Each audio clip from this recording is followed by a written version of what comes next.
সব সাধু তো সমান হয় না, সব স্বজন সমান হয় না। আমাদের মধ্যেও কি আমরা সবাই সমান? না। এই যে বহরমপুরের একজন মহারাজ আছেন, আমি শুনেছি অনেক দিন ধরে, কার্তিক মহারাজ। ভারত সেবা সংঘকে আমি খুব শ্রদ্ধা করতাম। আমার শ্রদ্ধার্ঘের একটা তালিকায় তারা অনেক দিন ধরে আছে। কিন্তু যে লোকটা বলে আমি তৃণমূল কংগ্রেসকে এজেন্ট বসতে দেবো না, সে লোকটাকে আমি সাধু বলে মনে করি না। তার কারণ তিনি ডাইরেক্ট পলিটিক্স করে দেশটার সর্বনাশ করছেন। আমি আইডেন্টিফাই করেছি কে কে করেছেন। আরামবাগের সভা থেকে এভাবেই ভারত সেবাশ্রম সংঘের কার্তিক মহারাজকে চাঁচা ছোলা আক্রমণ মমতা বন্দ্যোপাধ্যায়ের। কার্তিক মহারাজকে সাধু মনে করেন না মমতা, জানিয়ে বঙ্গ রাজনীতিতে জোর চর্চা। ভারত সেবাশ্রম সংঘ কার্তিক মহারাজকে অপমান করা হয়েছে বলে সোচ্চার বিভিন্ন মহল। খোদ কার্তিক মহারাজ বলেন, নিজেদের ধর্মের ঐতিহ্য রক্ষা করতে তিনি প্রতিবাদ করেছেন মাত্র, কোনো বিরূপ মন্তব্য করেননি। তিনি তাঁর করা মন্তব্য নিয়ে সরাসরি চ্যালেঞ্জ ছুড়ে দিয়েছেন মমতা বন্দ্যোপাধ্যায়কে। 50 বছর যাবৎ সঙ্গে রয়েছে, কোনো জায়গায় আমি এই ধরনের কথা বলিনি।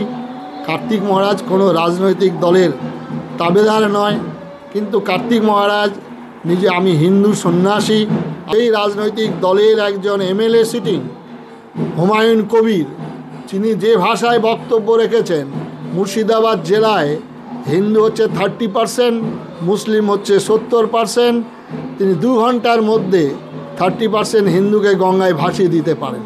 যিনি এই কথা বলেন তাকে যিনি সংযত করেন না, কিন্তু আমরা যে কথা উনি বলছেন, ওনাকে চ্যালেঞ্জ যে আমি যদি কোনো জায়গায় বলে থাকি তাহলে আমার যা শাস্তি আমাদের সংঘ, সন্ন্যাসী, প্রশাসন যা দেবেন মাথা পেতে নেব। আর উনি যদি এটা মিথ্যা কথা বলেন তাহলে ওনার কি করবেন? উনি কি রাজনৈতিক জীবন থেকে অবসর নেবেন? সেই চ্যালেঞ্জ ওনাকে জানানো হলো। আমাদের যারা ভক্ত, যারা আমাদের হিতৈষী, তারা বহু আইনি পরামর্শ নিচ্ছেন। এটা প্রয়োজনে আমরা উচ্চ আদালতে মামলা করব। মাথা খারাপ না হলে এ ধরনের মন্তব্য করা যায় না। যাকে যা পারেন বলে দেন।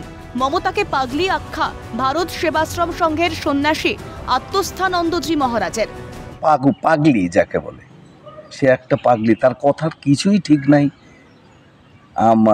প্রাইম মিনিস্টারকে উল্টা পাল্টা কথা, যেটা হওয়া উচিত না, একটা মুখ্যমন্ত্রী যা বলা উচিত সেটা সে বলে না। এটা মাথা খারাপ ছাড়া আর কি হতে পারে? তবে মমতা যে ভুল করেছেন তা মানতে নারাজ প্রাক্তন মন্ত্রী অমিত মিত্র। ভারত সেবাশ্রম সংঘের জন্য তিনি অনেক কিছু করেছেন বলেও প্রতিক্রিয়া ব্যক্ত করেছেন তিনি। মমতা বন্দ্যোপাধ্যায় যা বলেছেন, আমি জানি কিভাবে তিনি এই সংগঠনগুলিকে সাপোর্ট দিয়েছেন, কেন সে তো অর্থ দপ্তরের থেকে সাপোর্ট পান তারা। আমি জানি তাদের কিভাবে সমস্ত ক্ষেত্রে কিভাবে তাদের সাপোর্ট দিয়েছেন, এবং যেটা উনি বলেছেন নিশ্চয়ই সলিড ইনফরমেশনের উপরে বলেছেন। মহারাজরা কি করবেন তা তাদের একান্ত ব্যক্তিগত বিষয়, মুখ্যমন্ত্রী তা ঠিক করে দিতে পারেন না, কটাক্ষ সুকান্ত মজুমদারের। মহারাজরা কি করবেন একান্তভাবে তাদের বিষয়, আশ্রমগুলোকে সিদ্ধান্ত নিতে হবে। মুখ্যমন্ত্রী ঠিক করে দিতে পারেন না যে কে কি করবেন।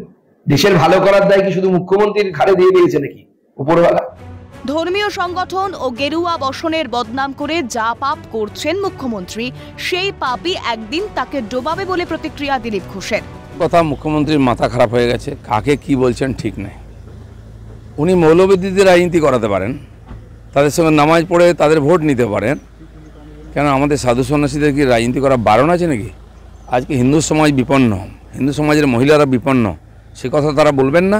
সন্ন্যাসীরা সর্বস্ব ছেড়ে এসছেন ধর্ম রক্ষার জন্য, তারা তো বলতেই পারেন। আর এই ধরনের যে সংস্থাগুলোর নাম উনি বলছেন, এরা রাজনীতি করেন না, এরা মানুষের মধ্যে আধ্যাত্মিকতা জাগান আর সমাজ সেবা করেন।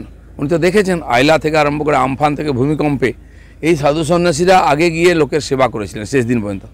ওনার ক্যাডাররা পয়সা মারতে এসছে, কিন্তু এই সন্ন্যাসীরা গিয়ে যারা মানুষ, যারা পীড়িত মানুষ, তার কাছে সবসময় দাঁড়িয়ে মানবতার সেবা করে আসছেন।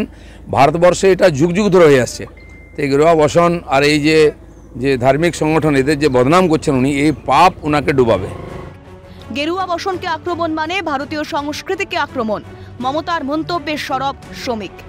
গেরুয়া থেকে ভয় নয়, গৈরিক বসনকে আক্রমণ, গেরুয়া রংকে আক্রমণ, তার মানে ভারতীয় সংস্কৃতিকে আক্রমণ, ভারতের যে বৃহত্তর জনসমাজ আছে, সংখ্যাগরিষ্ঠ যারা আছেন হিন্দু, তাদের আক্রমণ, ওপার বাংলা থেকে উদ্বাস্তু হিন্দুদের আক্রমণ করে তিনি সমাজের একটি নির্দিষ্ট মৌলবাদী অংশকে বার্তা দিতে চাইছেন যে আমি হিন্দু বিরোধী, আমি রামকৃষ্ণ মিশন, ভারত সেবাশ্রম সংঘ, ইসকন বিরোধী, আমি শুধু তোমরা ভোট দাও। চরম অপরাধ করেছেন মমতা বন্দ্যোপাধ্যায়, সুর চড়িয়েছেন সুজন চক্রবর্তীও। মুখ্যমন্ত্রী ভারত সেবাশ্রম সংঘের সম্পর্কে যেভাবে কটু কথা বলেছেন, এটা অবিবেচনা প্রসূত। এটা কখনো হয় না, বলা যায় না। রামকৃষ্ণ মিশন অথবা ভারত সেবাশ্রম সংঘ, হঠাৎ উনি আজকে উল্টো কথা বলতে শুরু করলেন কেন? কিছু একটা ওনার পাওয়ার দরকার ছিল, সেইটা পাবেন ভেবেছিলেন, হয়তো পাননি, হয়তো সেটা উনি না পেয়ে অন্য কেউ পাচ্ছেন। অতএব এটা কি হচ্ছে? এটা কেউ যদি ব্যক্তিগতভাবে খারাপ কিছু কাজ করে থাকে, সেটা তো উনি সরকারের মন্ত্রী আছেন, উনি দেখবেন, মুখ্যমন্ত্রী আছেন, দেখবেন। তার জন্য হোল ভারত সেবাশ্রম সংঘকে দাগিয়ে দেওয়া অথবা রামকৃষ্ণ মিশনকে দাগিয়ে দেওয়া, মুখ্যমন্ত্রী চরম অপরাধ করেছেন, চরম অপরাধ করেছেন।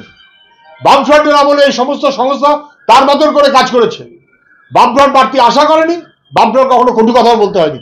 চরম অপরাধ করেছেন মমতা ব্যানার্জি মুখ্যমন্ত্রী। ক্যালকাটা নিউজ।